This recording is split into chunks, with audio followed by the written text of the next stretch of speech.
Condominium 1, Base Community, San Lazaro Residence, San Sebastian Residence, Pedro Hill Residence. In-city vertical housing program.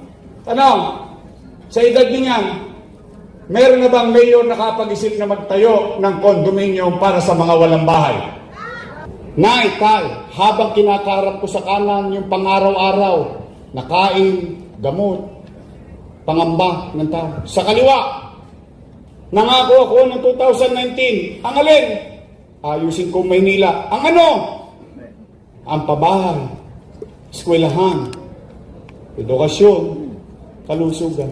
Sa totoo, pwede po akong humarap sa inyo ngayon. Magdahi-dahilan ako. Pasensya na kayo, ha? Hindi ko natupad yung sinabi ko noong 2019, nagpandemya. I can make excuses. I can.